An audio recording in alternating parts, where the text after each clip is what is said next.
বৈষম্য বিরোধী ছাত্র আন্দোলন চলাকালে রাজধানীর উত্তরায় আমির হোসেন হত্যা মামলায় ক্ষমতাচ্যুত সাবেক প্রধানমন্ত্রী শেখ হাসিনার মামাতো ভাই শেখ ওয়ালিদুর রহমান হীরাকে কারাগারে পাঠানোর আদেশ দিয়েছেন আদালত। গতকাল রাতে রাজধানীর বসুন্ধরা এলাকায় অভিযান চালিয়ে হীরাকে গ্রেপ্তার করে র্যাব। দীপু শিকদারের রিপোর্ট। কেসারেন শেকড় থেকে শিখরে।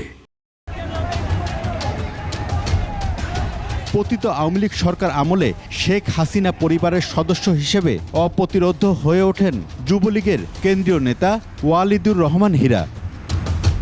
শেখ মুজিবের জীবনী নিয়ে শত কোটি টাকা বাজেটের অ্যানিমেশন চলচ্চিত্র নির্মাণ নিয়ে ৯/৬-এর অভিযোগ আছে তার বিরুদ্ধে।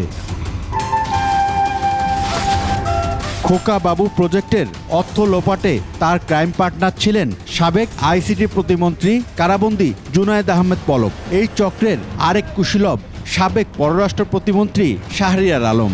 এছাড়াও আরও অনেক অনৈতিক অনিয়মে উঠে আসে গোপালগঞ্জ পৌর আওয়ামী লীগের দপ্তর সম্পাদক হীরার নাম।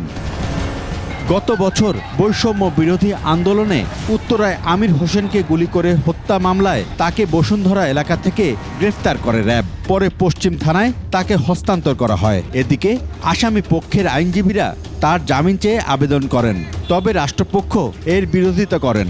দুই পক্ষের শুনানি শেষে আদালত তার জামিন নামঞ্জুর করে কারাগারে পাঠানোর আদেশ দেন। ওই ঘটনায় গত ২ নভেম্বর উত্তরা পশ্চিম থানায় নিহতের বাবা খোরশেদ আলম হত্যা মামলাটি দায়ের করেন। এই মামলায় হীরা ৬৭ নাম্বার এজাহার নামীয় আসামি।